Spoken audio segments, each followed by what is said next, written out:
And good morning once again, my brothers and sisters in Christ. Welcome to another Living Hope Today study. And today, we find ourselves in Genesis chapter 49. If you know the book of Genesis, you know there are only 50 chapters. Things are winding up. If you recall, at the end of chapter 48, we saw Jacob adopt Manasseh and Ephraim, switching their birthrights so that Ephraim was first instead of Manasseh. And now in chapter 49, we're going to watch as Jacob basically predicts the future. You don't think God has a plan? Here through this one man, the third patriarch, you remember Abraham, Isaac, and Jacob. Okay, Jacob is now going to bless his sons, and these sons are going to turn into the tribes of Israel eventually, and these tribes are going to have descendants that impact the history of the Israelite nation. It's profound that God shows Jacob all that's going to come about in future generations. And let's get to it this morning. We get to verse 1 and it says, "Then Jacob called for his sons and said, 'Gather around so I can tell you what will happen to you in the days to come.'" Notice the whole passage begins with Jacob declaring that he is going to prophesy over his sons. He says, look, assemble and listen, sons of Jacob. Listen to your father Israel. There we see both names again, Jacob and Israel, same man. Okay, here we go. Reuben. Hey, Reuben, you're my firstborn. You're my might. You're the first sign of my strength. You're excelling in honor. You're excelling in power. That sounds pretty good, doesn't it? But you're turbulent as the waters. You will no longer excel. Why not? For you went up onto your father's bed, onto my couch, and you defiled it. You remember, Reuben slept with his stepmother. Really bad. It comes back now. Reuben is held accountable for his behavior. The blessing continues. Simeon and Levi are next.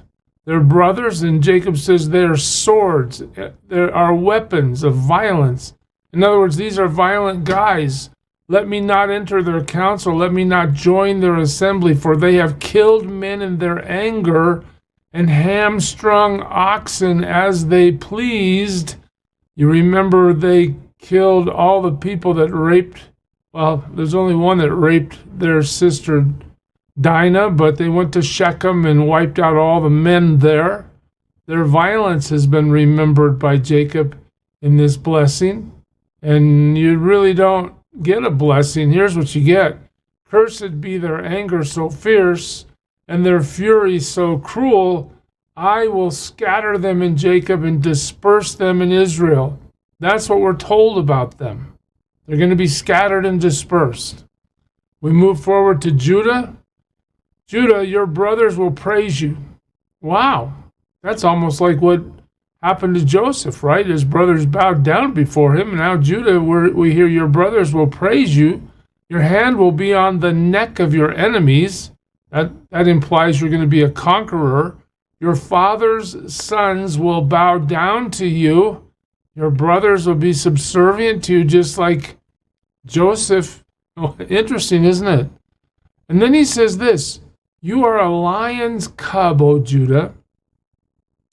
You return from the prey, my son. Like a lion, he crouches and lies down, like a lioness who dares to rouse him.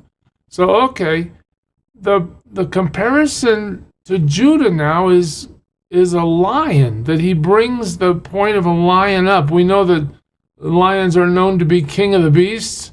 Lions, well, let's just say it this way. The symbolism of the lion is going to carry through Judah's line all the way to Jesus, all the way. We know Judah will have a ruler when we look at 49, 10, 11, and 12. The scepter will not depart from Judah, nor the ruler's staff from between his feet, until he comes to whom it belongs, and the obedience of the nations is his. This is a subtle prophecy that Judah is the line through which the Messiah will come. He will tether his donkey to a vine, his colt to the choicest branch. He will wash his garments in wine, his robes in the blood of grapes. His eyes will be darker than wine, his teeth whiter than milk. Look at all the ink that Judah gets. There's a future here with Judah. Reuben, Simeon, Levi, they kind of just get brushed over. Judah, we're going to stop and talk about him because his line is extremely important. We'll talk about that more in a minute. Zebulun is next. He'll live by the seashore and become a haven for ships. His border will extend towards Sidon. Okay, how does Jacob know that?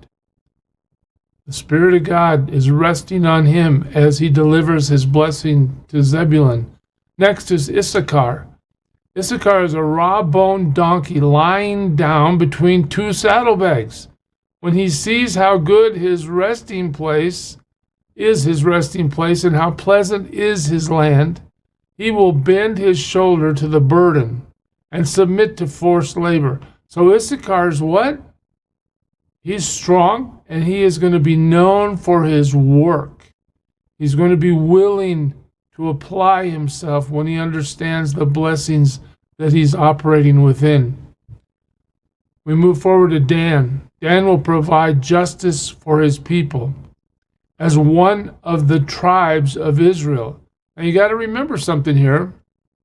There's going to be a period of time coming where Israel has no king, and judges are sent by God to administer order among the nation. All right, Dan will provide justice, but just because he does that doesn't mean he's blessed and highly favored, so to speak. Dan will be a serpent by the roadside, a viper along the path that bites the horse's heels so that its rider tumbles backward. Dan is going to be a fierce warrior. He's compared to a serpent by the roadside. You can't really see him well until it's too late. You're attacked.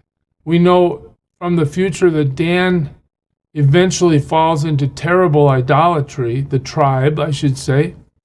And Jacob ends his thinking about Dan by saying, I look for your deliverance, O Lord.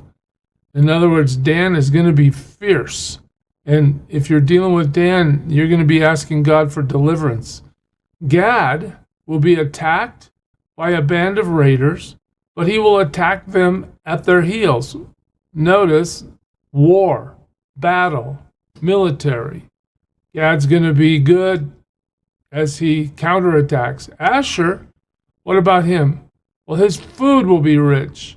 He will provide delicacies fit for a king. What's that talking about? He's telling us that Asher is going to be tremendous at farming, and he's going to settle in the Transjordan, it's called.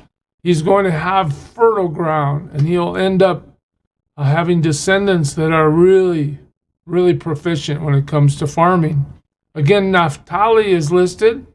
We're told that Naphtali is a doe set free that bears beautiful fawns. Now, just take a step back from all this. As we continue to go through the Old Testament and continue to watch the growth of the nation of Israel, the exodus out of Egypt, the establishment in the Promised Land into the future, we'll see these tribes performing these functions as Jacob has blessed them. We'll see it play out. What does it mean when it says Naphtali is a doe set free that bears beautiful fawns? Well, he's going to have a great heritage. He's going to have a great heritage. And as history plays out, we'll see that more and more as we see the events and as Scripture tells us what happens to Naphtali. Now, Jacob gets to Joseph. He says, Joseph is a fruitful vine near a spring, whose branches climb over a wall. Now, we would expect Joseph to get the most ink in this line of blessings, wouldn't we? We should, because that's exactly what happens. Jacob says, with bitterness, archers attacked him. Okay, what's he talking about? Well, this is imagery, I think, for his brothers selling him into slavery. They shot at him with hostility, but his bow remained steady. His strong arm stayed limber because of the mighty one of Jacob. Because of the hand of the mighty one of Jacob, because of the shepherd, the rock of Israel. I just want you to notice that as Jacob blesses Joseph, he continually brings up God's power working in and through Joseph's life. All right? God has given Joseph the strength to endure all these things because of your father's God who helps you, because of the Almighty who blesses you with blessings of the heavens above, blessings of the deep that lies below, blessings of the breast and the womb. Your father's blessings are greater than the blessings of the ancient mountains, than the bounty of the age-old hills. Let all these rest on the head of Joseph, on the brow of the prince of his brothers. Well, even in his dying blessings, Jacob lets the group know that Joseph is his favorite and that Joseph is the one that's most highly favored by God, and that Joseph is basically, it's obvious, he's saved the whole family through God's providence by being able to provide for them during the famine that's occurred.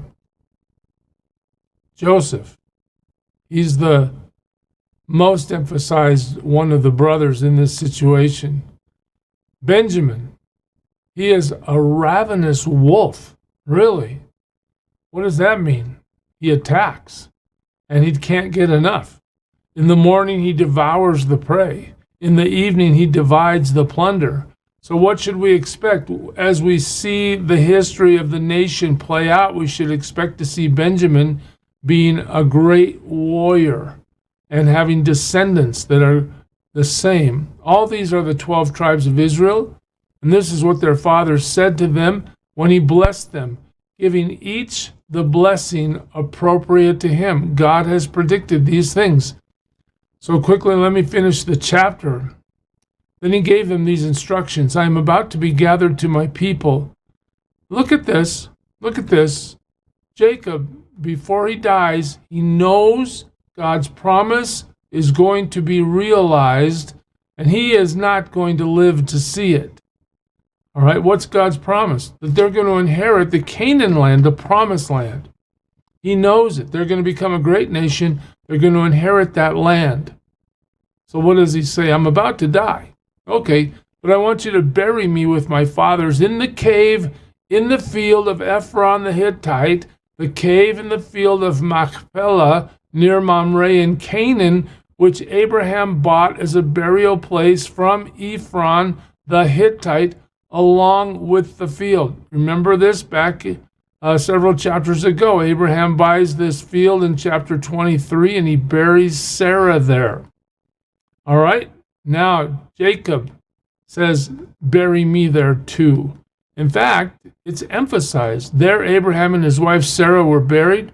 There Isaac and his wife Rebekah were buried. And there I buried Leah. Notice Rachel, Jacob's favorite, was not buried there. She died on the way to Canaan land and was buried near Bethlehem, if you recall. But Leah was buried there. The field and the cave in it were bought from the Hittites.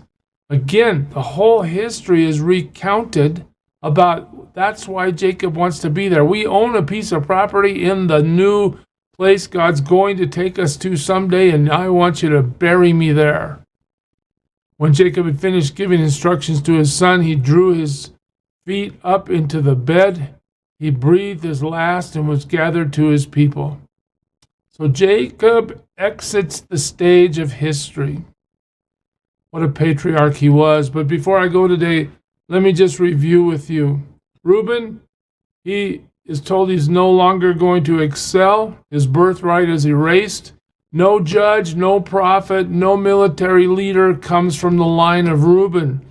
Simeon and Levi are lumped together. Simeon is the smallest tribe according to Numbers 26.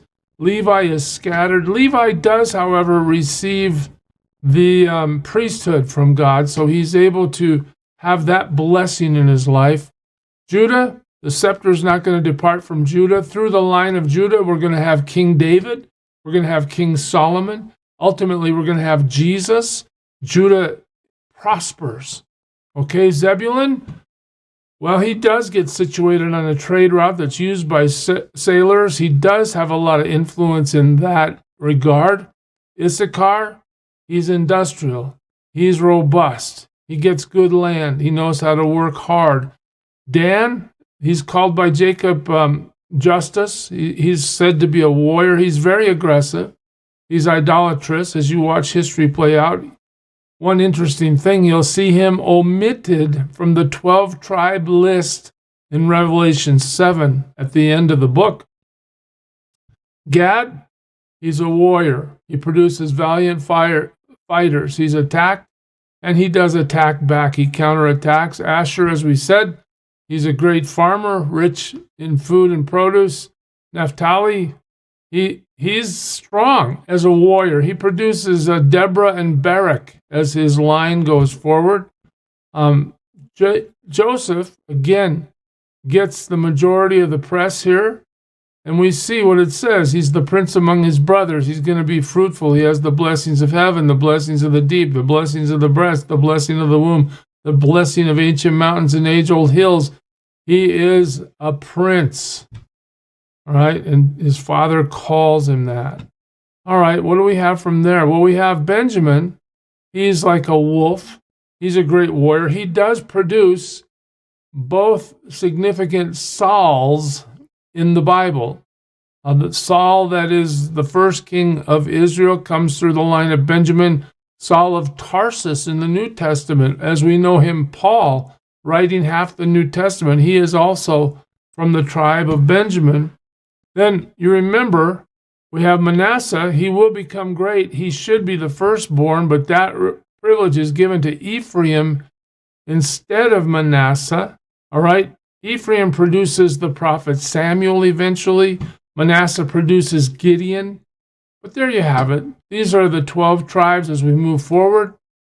And as the book ends, we'll see some details taken care of in chapter 50.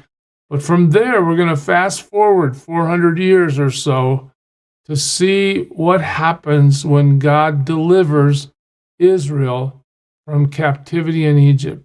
I pray you stay with me. It's going to be great. God bless you, church. Serve him well today.